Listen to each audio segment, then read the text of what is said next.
மதுரை மத நல்லிணக்க மக்கள் கூட்டமைப்பு சார்பாக மதுரை மாவட்ட ஆட்சியரிடம் ஒரு வேண்டுகோளை முன்வைத்து 2024 டிசம்பர் தொடங்கி திருப்பரங்குன்றம் சிக்கந்தர் தர்காவை மையப்படுத்தி இந்து முன்னணி, பாஜக, மதவெறி சங் பரிவார் சக்திகள் தொடர்ச்சியான கலவரங்களை உருவாக்கி வருகிறார்கள். சிக்கந்தர் தர்காவை அகற்றுவோம், முருகன் மாநாடு, கார்த்திகை தீபம் ஏற்ற வேண்டும், இது போன்ற சர்ச்சைகளை தொடர்ச்சியாக செய்து வருகிறார்கள். உயர்நீதிமன்ற கிளையில் இருக்கிற நீதிபதிகள் சங் பரிவார் அமைப்புகளுக்கு சாதகமான நீதிமன்ற தீர்ப்புகளை வழங்கி கொண்டிருக்கிறார்கள்.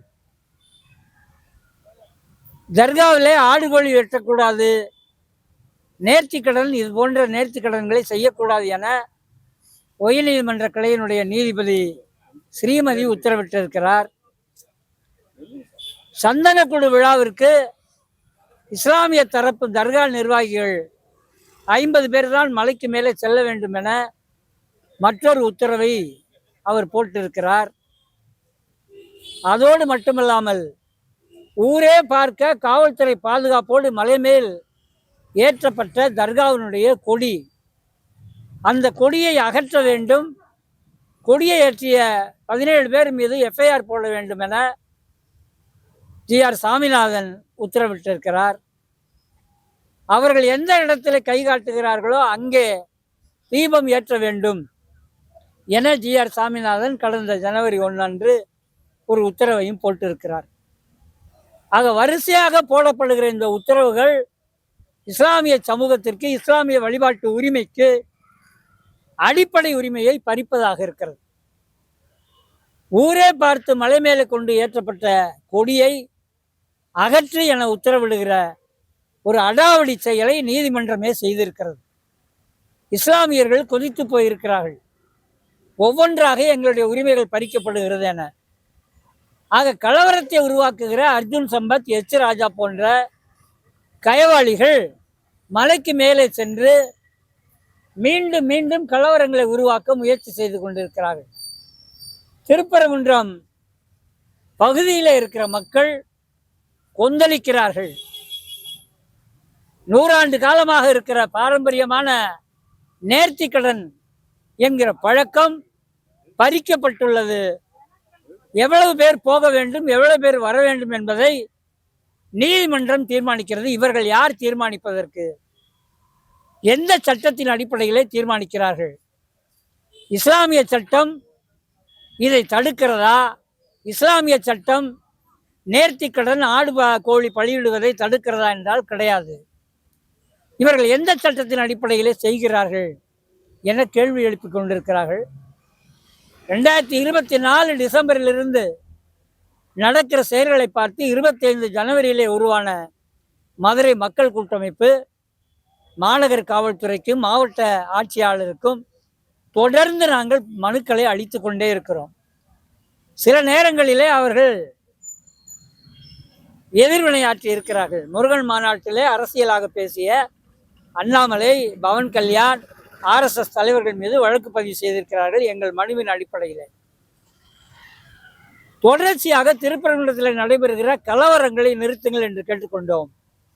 ஜி.ஆர். சாமிநாதன் உயர்நீதிமன்றத்தில் பெரும் கார்த்திகை அன்னைக்கு, பெரிய கார்த்திகை அன்னைக்கு 3ஆம் தேதி விளக்கேற்றது வழக்கம் போல விளக்கேற்றி இருக்கிறார்கள். கோயில் நிர்வாகம், அறநிலையத்துறை, காவல்துறை அனைவரும் சேர்ந்து முடிவு செய்து திருப்பரங்குன்றம் சன்னதிக்கு மேல் இருக்கிற உச்சிப்பிள்ளையார் கோயில் அருகே வழக்கமாக ஏற்றுகிற இடத்துல பெரிய கார்த்திகை அன்னைக்கு விளக்கேற்றி இருக்கிறார்கள். அது தமிழ்நாடு முழுவதும் இந்த செய்தி தெரிய வேண்டும்.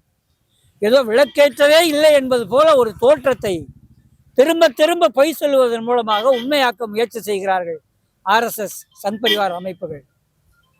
3ஆம் தேதி பெரிய கார்த்திகை அன்று விளக்கு ஏற்றப்பட்டிருக்கிறது. ராம ரவிக்குமார் கேட்கிற மலை உச்சியிலே தர்காவுக்கு அருகில விளக்கேற்ற வேண்டும் என கேட்கிறார். ராமகோபாலன் உயிரோடு இருக்கும்போது காசி விஸ்வநாதர் கோயில் அருகிலே விளக்க ஏற்ற வேண்டும் என்று கேட்கிறார்.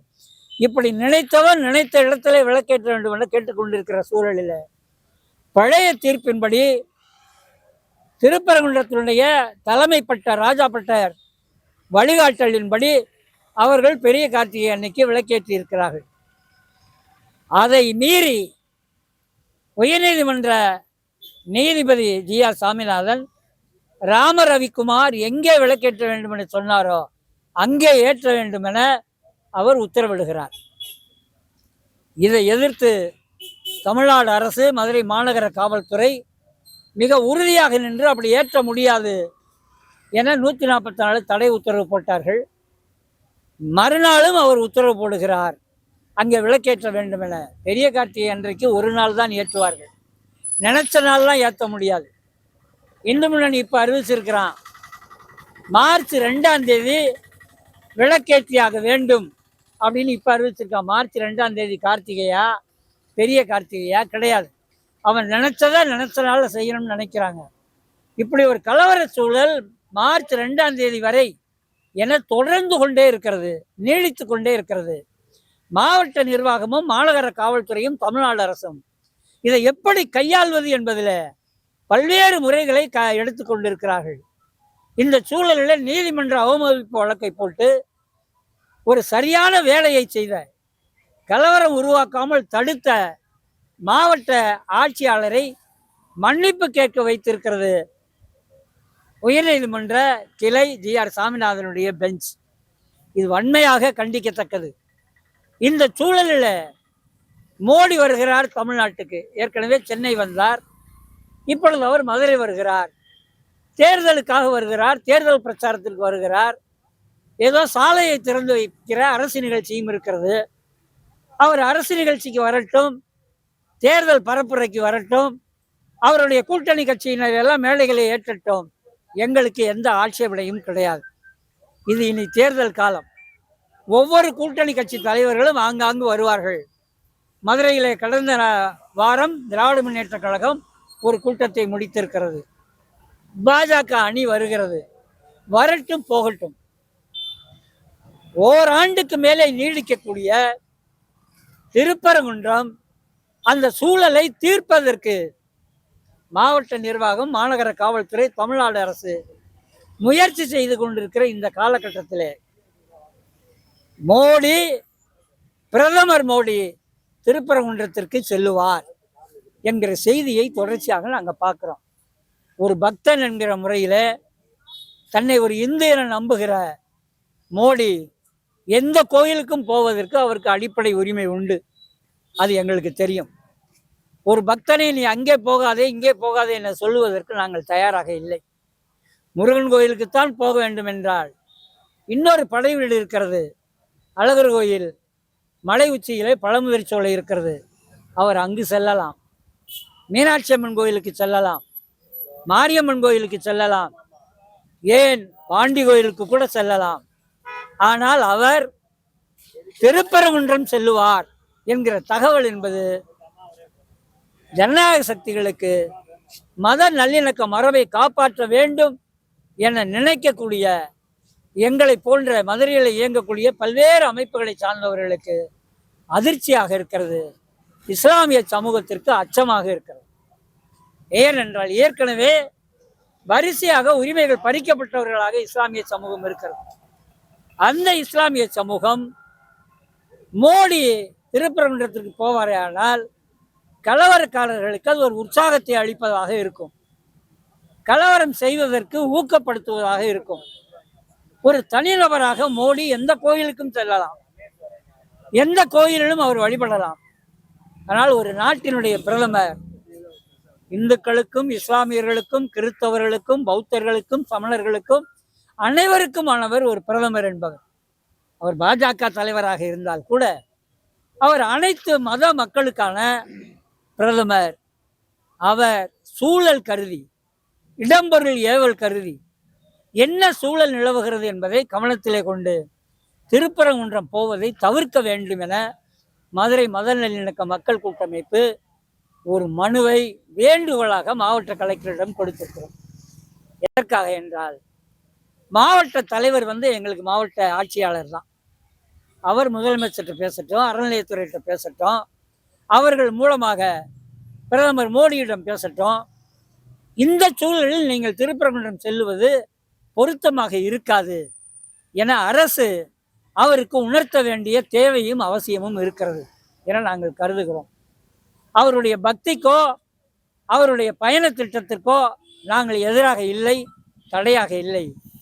மதுரை பயண திட்டத்திலிருந்து திருப்பரங்குன்றம் செல்லுவதை மட்டும் தவிர்க்க வேண்டும் என மதுரை மதல் நல்லிணக்க மக்கள் கூட்டமைப்பு வேண்டுகோளாக இந்த ஒளிப்பதிவின் மூலமாக பிரதமர் மோடியையும் கேட்டுக்கொள்கிறோம்.